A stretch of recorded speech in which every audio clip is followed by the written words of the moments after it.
You guys will find that you have passions, and having a passion is a gift. I think we all have passions, and you don't get to choose them. They pick you, but you have to be alert to them. You have to be looking for them. And when you find your passion, it's a fantastic gift for you because it gives you direction, it gives you purpose. You can have a job, or you can have a career, or you can have a calling. And the best thing is to have a calling. And if you find your passion, you'll have that, and all your work won't feel like work to you. Many kids and many grown-ups do figure out over time what their passions are. And sometimes we let I don't think it's that hard. I think what happens though sometimes is that we let our intellectual selves overrule those passions. And so that's what needs to be guarded against. One of my jobs as the leader of Amazon is to encourage people to be bold. And people love to focus on things that aren't yet working. And that's good, it's human nature. That kind of divine discontent can be very helpful. But it's incredibly hard to get people to take bold bets. And you need to encourage that. And if you're gonna take bold bets, they're gonna be experiments. And if they're experiments, you don't know ahead of time whether they're gonna work. Experiments are by their very nature prone to failure, but a few big successes compensate for dozens and dozens of things that didn't work. So, bold bets, AWS, Kindle, Amazon Prime, our third-party seller business, all of those things are examples of bold bets that did work, and they pay for a lot of experiments. I've made billions of dollars of failures at Amazon.com, literally billions of dollars of failures. And you might remember Pets.com or Cosmo, or give myself a root canal with no anesthesia very easily. None of those things are fun, but they don't matter. What really matters is companies that don't continue to experiment, companies that don't embrace failure. They eventually get in a desperate position where the only thing they can do is make a kind of Hail Mary bet at the very end of their corporate existence. Whereas companies that are, making bets all along, even, big bets, but not bet the company bets. I don't believe in bet the company bets. That's when you're desperate. That's the last thing you can do. You could be out of work and have terrible work-life balance. Even though you've got all the time in the world, right. You could just feel like, oh my God, I'm miserable, and you would be draining energy. And so you have to find that harmony. It's a much better word. And I think for most people, it's about meaning. People want to know that they're doing something interesting and useful. And for us, because of the challenges that we have chosen for ourselves, we get to work in the future, and it's super fun to work in the future for the right kind of person. You need to be nimble and robust. So you need to be able to take a punch, and you also need to be quick and innovative and doing new things at a high speed. That's the best defense against the future. And you have to always be leaning into the future. If you're leaning away from the future is going to win every time. Never, ever, ever lean away from the future. We all have adversity in our lives. I doubt if you really, if you know somebody, any friend or anybody that you talk to, there's no lack of adversity. And by the way, that's good, because it's what teaches us how to get back up. You fall down, you get back up. It always happens.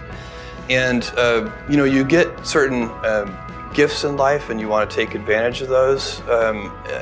But I guess my advice on adversity and success would be to be proud not of your gifts, but of your hard work and your choices. So, you may be, the kinds of gifts you get, you might be really good at math. It might be really easy for you. That's a kind of gift. But practicing that math and taking it to the next step, that could be very challenging and hard, and take a lot of sweat. That's a choice. You can't really be proud of your gifts because they were given to you. You can be grateful for them and thankful for them. But your choices, you choose to work hard. You choose to do hard things. Those are choices that you can be proud of. Being an inventor requires, because the world is so complicated, you have to be a domain expert. I mean, in a way, even if you're not at the beginning, you have to learn enough so that you become a domain expert. But the danger is once you become a domain expert, you can be trapped by that knowledge. And so inventors have this paradoxical ability to have that 10,000 hours of practice and be a real domain expert and have that beginner's mind. Have that look at it freshly, even though they know so much about the domain. And that's the key to inventing.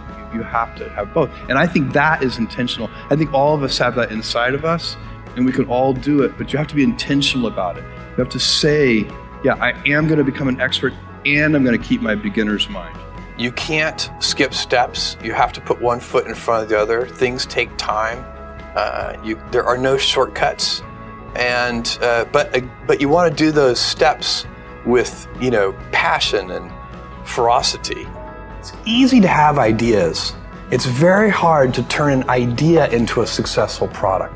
There are a lot of steps in between, and it takes persistence, relentlessness. So I always tell people who are, who think they want to be entrepreneurs, you need a combination of stubborn relentlessness and flexibility. And you have to know when to be which. And basically you need to be stubborn on your vision, because otherwise it'll be too easy to give up. But you need to be very flexible on the details, because as you go along pursuing your vision, you'll find that some of your preconceptions were wrong, and you're going to need to be able to change those things. So I think taking an idea successfully all the way to the market and turning it into a real product that people care about and that really improves people's lives is a lot of hard work. Don't try to chase what is kind of the hot passion of the day. I think we actually saw this, I think you see it all over the place in many different contexts, but I think we saw it in the internet world quite a bit, where at the sort of peak of the sort of internet mania in say 1999, you found people who were very passionate about something. They kind of left that job and decided, I'm going to do something in the internet, because it's it was almost like the 1849 gold rush in a way. I mean, you find that people, if you go back and study the history of the 1849 gold rush, you find that at that time everybody who was within the shouting distance of California was, they might have been a doctor, but they quit being a doctor and they started panning for gold. And that almost never works. And even if it does work, according to some metric, financial success or whatever it might be, I suspect it leaves you ultimately unsatisfied. So you really need to be very clear with yourself.